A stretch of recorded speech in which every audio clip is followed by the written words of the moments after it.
Had I known focusing on this list of accusations would have resulted in this commentary becoming its own multi-part series, I would have bypassed this format and I would have posted the entire thing on channel 1984. But in the meantime, I'm going to continue on reading these lists of hateful accusations by this screeching feminist shrew who goes by the name of Eve's Daughter, who runs a blog called Eve Bit First, where she lists all these identifiers which identifies a man who is someone who supports the crime of rape. So continuing on to her next line of garbage.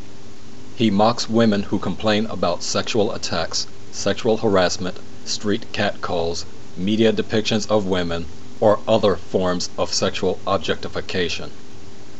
This is like the #1 mantra that these fraudulent feminist types rapidly rush to in order to label men as over-sexualized demons and monsters, or who don't value women for anything other than a set of tits and a cushy round tush, that all men do in regards to women is just sexualize them, make them sexual objects, or depict them as nothing but playthings. So let's look at a little bit of reality, shall we? For the 2 or 3 women who are complaining about being viewed as sexually objectified, you've got 24 more who are actively presenting themselves in a sexually objectified manner. You don't need to go any further than the first department store, drugstore, or mall specialty boutique in order to see mountains of evidence for that. Everything from perming treatments, wrinkle creams, jewelry counters, and lines and lines and lines of facial makeup.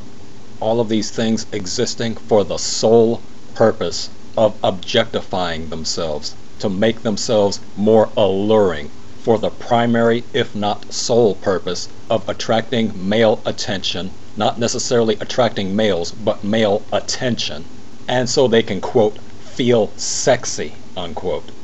And if anybody wants to dispute that, then ask yourself just this one simple question. Why do they only do that when they go out? Why don't they ever make themselves up and pretty themselves up and sexy themselves up when they're at home, sitting on the couch, or doing housework? Because we've all heard the excuse before, I'm not doing this for attention, I'm doing this for me. And yet the only time women ever deck themselves up like this is whenever they're going out, whether it's going out with their man, which a lot of them will try to excuse and say that, well, I'm trying to look good for my man. Well, okay, so what's your excuse then when you have girls' night out and your man's going off fishing or down at the gym with the boys or whatever? You still doll yourselves up to the nines. So what's that all about? Then what's the deal with cosmetic surgery then? Everything from Botox to breast augmentation. What is the benefit of putting fluid sacs, a foreign object, in behind your breast tissue in order to make them look larger and fuller? Who's that for? You're going to claim that that's for you too? When women of other cultures throughout the world are just fine and quite happy just having a set of breasts as a symbol of their femininity. Just having them is sufficient. And yet this westernized madness of hacking and cutting into yourselves and stuffing them with these fluid bags which run the risk of bursting and leaking, leading to possible disfigurement and sometimes death, and to claim that you need that just so you can feel good about yourself. And you really tell on yourself if you say you want them so that you can feel sexy, which naturally raises the question, who are you trying to look and feel sexy for? So again, who's sexually objectifying you? How are you going to justifiably complain about men viewing you as sexual objects when the vast majority of you go out of your way to objectify yourselves? And if you don't believe me, just go on any video hosting upload site and type in the search field TWERK, and you watch what comes up and you watch who's doing it, and most importantly, watch who they're doing it for, who their target audience, who their target demographic is. And on top of that, look who's documenting it. Every year Sports Illustrated magazine has what they call their swimsuit edition. What the hell do swimsuits have to do with the world of sporting events? It serves only one purpose, and notice that there is never a shortage of women willing to sexually objectify themselves in that special edition of the magazine. If women truly wanted to stop being viewed as sexual objects, porn would not exist. Damn any arguments about supply filling the demand. If women unilaterally just said, we don't care how much you demand it, we don't care how much you're willing to put up front in order to have that need filled, we're just not going to do it, the porn industry would dry up overnight. Because women would have a common consensus to say, we're tired of being viewed and treated as sexualized objects. We're tired of our sexuality being displayed and cheapened like that. Everybody who complains about the Hooters girls with their big bouncy breasts all wrapped up in those little t-shirts with the double entendre name, regardless of how much the owners want to deny it, we understand exactly what they mean when they call themselves Hooters. And we understand the connection with the name in concert with the uniforms that the waitresses wear. Notice, waitresses, not waiters. I have never seen a Hooters boy. I have never seen a male waiting tables at Hooters, which if you ask me, that's grounds for a sexual discrimination lawsuit waiting to happen. I don't know why any guys haven't tried to apply for that position and then sued Hooters' asses off for being denied employment in a certain segment of the restaurant based solely on their sexual gender. But again, that's a different topic for a different discussion. But if the Hooters girls came to any sort of consensus to say, we don't want to wear these skimpy, revealing, sexually subjective outfits anymore as part of our employment with this company, we want to dress less provocatively, we want the focus to be on our table waiting skills, not on our Hooters, then the Hooters restaurant chains would rapidly go out of business. Because I don't care what anybody says about they've got some of the best burgers, that's bull. People go there for the atmosphere, and the atmosphere is titties in your face, plain and simple. And there is no shortage of women who are willing to subject themselves in such a sexually objectified manner just to cut a paycheck. So again, you cannot blame men for sexually objectifying women when it is women themselves who are playing the roles of the sexualized objects, most often as willing participants, and going so far as to teach it to their own daughters. Also, if you ever bother to notice that the women who are screaming the loudest, complaining about the issue of the objectification or sexual objectification of women, they tend not to be very attractive. You ever notice that? You almost never hear an 8, a 9, or a 10 complaining about the sexual objectification of women. But you'll hear a whole hell of a lot of it coming from 4s, 5s, and 6s. And I can assure you that if these 4s, 5s, and 6s were a lot closer to 8s, 9s, and 10s themselves, and they were able to suck up all the attention that their 8, 9, and 10 sisters get showered with on a regular, constant basis, then you wouldn't be hearing them griping too much about the whole concept of being sexually objectified either. They have a term for that. It's called hating on. It's the same sort of garbage that men have to deal with when they're in relationships with their wives or their girlfriends. When your significant female partner comes at you with this, do you think she's pretty routine? What she's really asking you is, do you think she's prettier than I am? Because it's all about garnering that sexual objectified attention for themselves. They want to feel that they've got it going on more than the next sister. As infuriating as such game playing is, it simply is what it is. It's just a simple fact.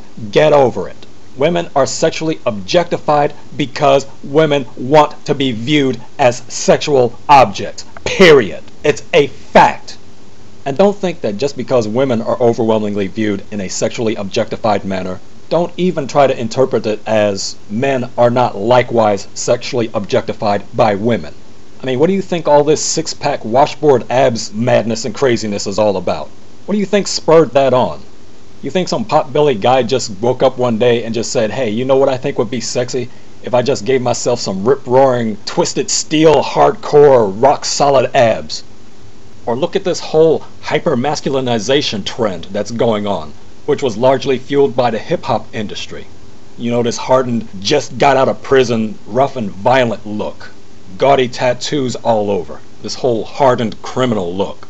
Women eat that stuff up. They promote that. They hold it high in the spotlight as the essence of male sexiness. And it goes through trends. A couple of decades back, it was girly looking men like Fabio. A decade or so before that, it was your disco pimp look.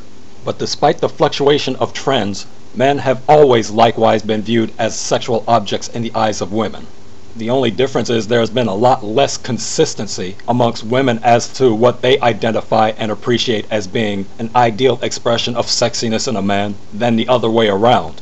But it's there, it exists, it is real, and there's no getting around that fact. But you also stated in this same sentence that a man who mocks women who complain about sexual attacks or sexual harassment should also be considered someone who is a rape supporter. Now here you're being 125% totally dishonest, because what has been made unmistakably clear is that no one is the bigger brunt of the cruel and vicious mockery about sexual assault and sexual harassment than when the victim or the person who's complaining about being the victim to it is a male. Any complaints men make about being the targets or the recipients of unwelcome sexual advances or sexual harassment or sexual assaults, he gets laughed off the stage. The victim says 2 employees ages 17 and 18 groped him while he was sitting and eating here at this McDonald's restaurant. He says part of the incident was even captured by security cameras. Next thing I know, one comes around me, gets behind me, holds me down, and bites me on my back very hard. At the same time, the other girl's trying to grab my penis out of my pants. But when he and his mother went to deputies, they say they weren't taken seriously. They acted like it was a joke. I told the officer, I said, had this been my son, been an African-American young man, had it been my son who had gone in there and sexually assaulted those young ladies, you would have him strapped to the back of this car. The Fort Bend County Sheriff's Office says it has reviewed the store's surveillance footage. They're committing what the reviewing deputy said looked like horseplay. According to the tape, he doesn't look distraught or upset.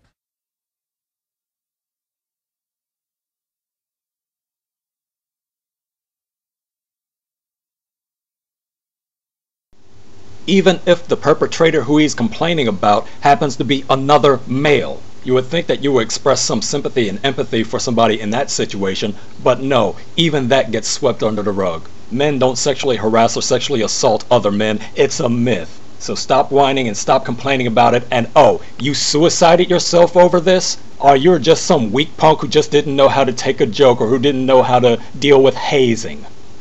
And the same is true when the sexual harassment or the sexual assault comes in the form of a minor male who is being taken sexually advantage of by an adult female. Suddenly that's a complete non-story. Don't know why anybody's complaining about that boy. Just got lucky. He just got himself some ass from an older, experienced woman. Y'all shouldn't be complaining that this grown woman took advantage of him. You should be applauding that young man for getting him some.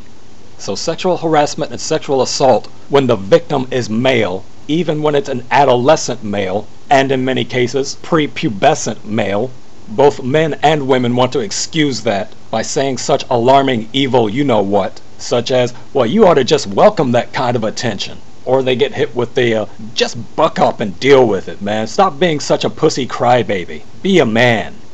Because I guess men and boys have no feelings, and because I suppose men and boys have no rights, and that they don't also need to be protected from predators and people who harass and assault them, or try to take physical advantage of them. So it's a-okay to mock a male victim who complains about his victimology, but you need to be roasted over an open spit if you dare mock a woman in her victimology. Dark, dirty, evil hypocrisy. That's all for this segment. Back later. Talented 10th.